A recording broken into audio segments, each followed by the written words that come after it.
Bueno, ahora sí, vamos a cambiar absolutamente de tema. Por supuesto que el debate sigue en el Congreso, esta sesión especial por la tentativa de magnicidio. Ya hablamos con los especialistas, pero este es un tema que me tenía mal, me tenía en realidad bastante, no te digo enajenado, pero bastante acelerado desde hace un poquito más de un mes exactamente, cuando conocimos el caso de Elizabeth Dileye.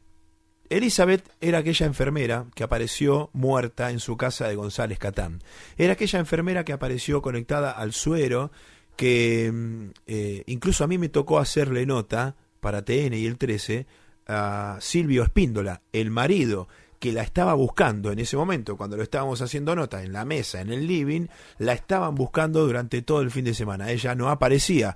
En ese mismo momento, en esa misma mañana, venían los bomberos, venían los perros, venía la policía y la encontraban a Elizabeth muerta en otro ambiente, en una especie de depósito, gimnasio, ahí estaba boca arriba, sentada, conectada al suero, y entonces la mató Silvio.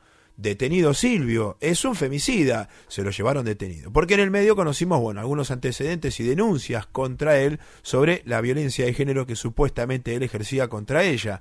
Y entonces empezamos todos, claro, los medios, yo me incluyo porque soy periodista, pero en esta quiero decir que nos quedamos algunos bien paraditos en el medio, sabiendo que ya de entrada estaba la cuestión floja de papeles.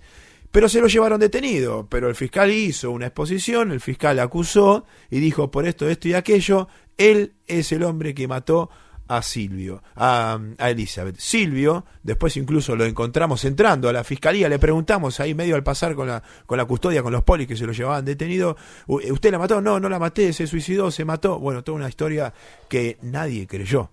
Pero ahora hay una novedad muy importante acerca de esta causa, que claro, el caso Cristina obviamente tapa absolutamente todo. Nosotros lo vamos a reflotar ahora y en la semana también, y por eso estamos con Daniel Pagnotta, que es el abogado defensor de este detenido acusado de matar a su mujer. Pagnotta, buenas tardes, gracias por estar con nosotros. Un placer, buenas tardes. Gracias a vos, Sebastián. Bueno, dígalo usted. ¿Cuál es la noticia? ¿Qué pasó con su defendido? ¿Qué pasó en las últimas horas con Silvio Espíndola? En el día de ayer, a las 23:30, me comunica la familia que tenía un llamado telefónico por parte del lugar de alojamiento de Silvio, que era la comisaría San Alberto, y a partir de ahí lo verifiqué presencialmente, donde se le otorgó la libertad por falta de mérito. ¿Sí? La juez de garantía interviniente se tuvo que expedir respecto al pedido del fiscal, que era la prisión preventiva, y al pedido de esta defensa, que era una libertad por falta de mérito, conforme lo dice el Código Procesal de la Provincia de Buenos Aires. Y bueno, justo ayer era el día para resolver, con todos los acontecimientos públicos, feriado nacional, etcétera. La resolución fue a esa hora, y a partir de ayer a las 23:50, Silvio está en libertad y se encuentra con su familia, comparte su familia, porque en la resolución se le puso la prohibición de acercamiento a sus hijos por el plazo de 3 meses, junto a la cuestión de que haga tratamiento psicológico. Ajá, claro. ¿Y la prohibición de acercamiento a sus hijos, a qué se debe en realidad? ¿Cómo se explica? No, la señora juez lo que entendió es que la causa está en un momento de investigación, y que si hoy no tiene mérito o no tiene prueba suficiente para dictar la medida, entendió que en razón de que la causa sigue y hay varias cuestiones, entre ellas la pericia psicológica y psiquiátrica que se le está haciendo a Silvio, y la jueza dijo en su resolución, hasta tanto el juzgado de familia se expida al respecto, entendió que se tenía que dar la prohibición de acercarse y circularse, y de no permanecer en un radio a 200 metros. Y esto es respecto a los 3 hijos, aún con la hija mayor. Claro, pero él en la previa, por lo menos lo que sabíamos nosotros, no tenía ningún inconveniente con la hija, con los hijos, ¿no? No, y su hija mayor de edad, que fue Juliana, que es la única que declaró en la causa hasta el momento, refirió lo mismo. Lo que pasa es que la jueza entendió que es una medida de carácter provisional, Claro. ¿sí? Y es por eso, y es a fin de garantizar algunas cuestiones, ¿sí? En el marco de una ley de violencia de género y cuestiones familiares. Sí. ¿Usted pudo tener contacto entonces con Silvio? Sí, yo tuve contacto con él, la verdad que pasó una privación de la libertad muy dolorosa, porque desde el primer tiempo, y vos que tomaste contacto con él, sufría mucho por la pérdida de su mujer. ¿Sí? Él hasta el día que declaró, que yo le aconsejé que declare ante el fiscal, él lloraba porque encontró muerta a su mujer, más que él esté preso. Claro. Así que es una cuestión de dolor, donde ese dolor lo tuvo que hacer privado de su libertad, y bueno, y ahora varias cuestiones donde también él tendrá que analizar desde el interior, ¿no? Sí. A eso me refiero, sin hacer ningún juicio de valor, pero con respecto a la aceptación de su cuestión familiar, ¿no? Que estaban en un mal momento, ¿no? Que a veces uno no lo puede llegar a ver. Sí, y bueno, después están aquellas acusaciones, ¿no? Y supuestamente hubo denuncias formales por parte de ella contra él, ¿no? Sobre casos de violencia de género. Lo que está acreditado es, fehacientemente, son dos cuestiones. En el 2019 se hace una denuncia que hace ella por violencia de género en la comisaría de la mujer, que interviene juzgado de familia, donde la citan a ella y no va, y esa causa nunca se la notificó a Silvio Espíndola, y después ella es ausente de su domicilio una semana y después vuelven juntos. Claro. Esa es la primera cuestión. Y después, 10 días del hecho, ella se acerca a una oficina de género de González Catán y deja reflejado lo que estaba pasando, pero no se realiza ninguna denuncia. Esas son las dos cuestiones previas que existen. No existe ni causa penal contra Silvio Espíndola, pero sí están estos dos sucesos puntuales. Claro, ¿y cuál es la explicación final que él da acerca de por qué no la encontró durante todo ese fin de semana en ese ambiente dentro de la casa donde finalmente la hallaron a ella?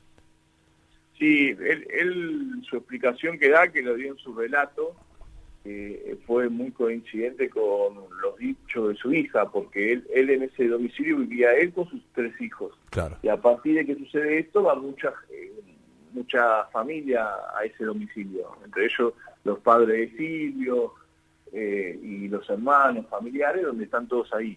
Y no entran a ese cuarto porque no encontraron, buscaron por todos lados y no encontraron la llave. Cuando yo le pregunto en el 308 adelante de la fiscalía para que explique los motivos, él refiere que lo busqué por todos lados, me acerqué por la ventana, era toda una situación superadora, y relata que el día que vos empezaste a contar, cuando estaban los medios y entran, él se encargó de abrir la puerta, fue a buscar la masa, o el padre fue a buscar la masa, a la vuelta. Y volvió, en todo momento lo refirió y lo aclaró. Sí. Y me quedo pensando todavía en, bueno, esa búsqueda que se inició, cómo se hizo,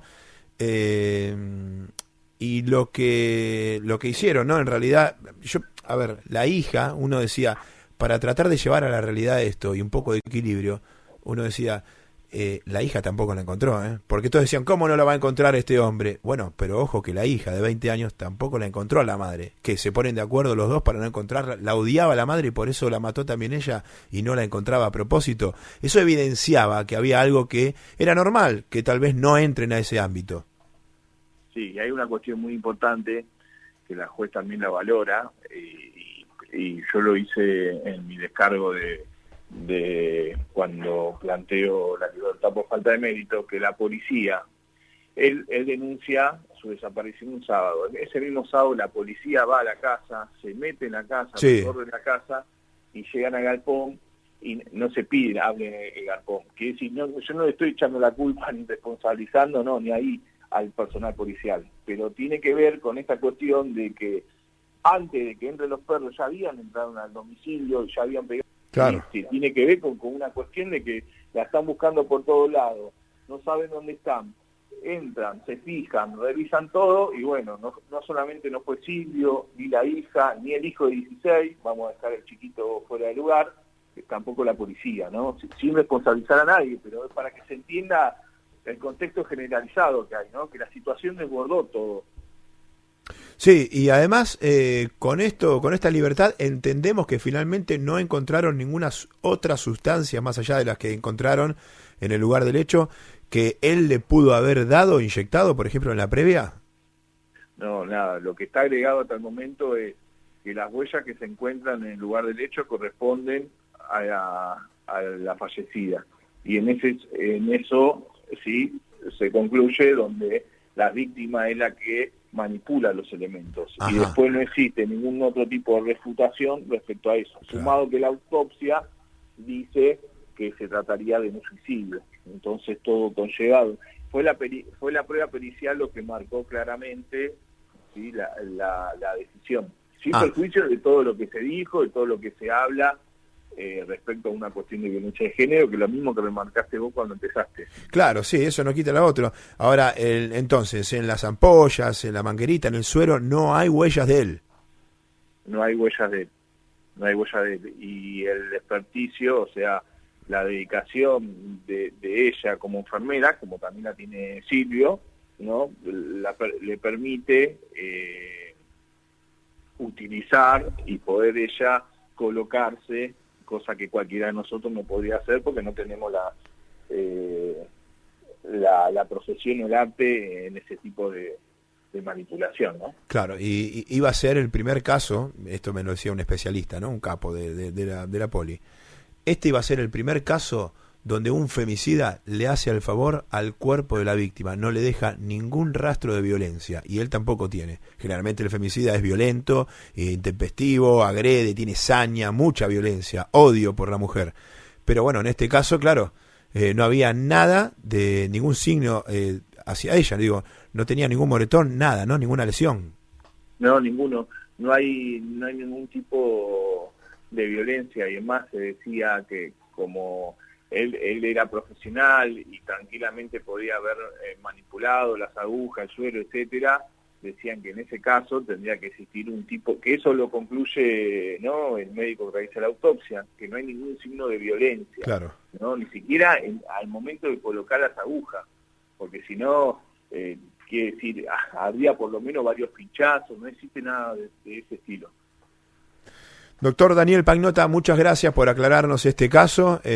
Bueno, este hombre en libertad, ojalá algún día pueda llegar a hablar en algún medio y aclarar un poco, si es que a alguno le interesa, ¿no? Porque tanto le dijeron, esto es algo personal, y me doy el placer de hacerlo, tanto colega chanta que van con todo, con los primeros elementos ya no te decían nada, ni una cosa ni la otra, pero es fácil a veces hacer un show mediático y después, bueno, total, lo que decimos se lo lleva al viento. Pero bueno, esto es nuestro, nada más. Y aparte, mío. Perdón, lo último, aparte que vos también siempre lo reflejás, no deja de ser una cuestión muy sensible, donde hay que tener el mayor de los cuidados, porque sí, no deja de ser una cuestión de que no es la primera mujer que le pasa esto, y pasa mucho en nuestra Argentina de hoy, entonces... No, además... Hablamos de violencia de género, hablamos de suicidio, es un gran problema el suicidio. En la Argentina hay estadísticas lamentables, nosotros tocamos ese tema acá, y además hablamos de los hijos de las víctimas. Exactamente. Bueno, doctor, gracias por estar con nosotros. Saludos a todos. Igualmente. Daniel Pagnota, entonces, el abogado defensor de Silvio Espíndola, aquel acusado de matar a Elizabeth Dileye, la enfermera que apareció muerta en su casa de González Catán. Bueno, terminó entonces esta sala de situación con este último tema que nada tiene que ver con el tema que nos convoca y que va a seguir durante toda la semana. Los especialistas que fueron los protagonistas de las noticias. Ese es nuestro objetivo y va a ser el sábado que viene cuando nos encontremos a partir de las 13 horas.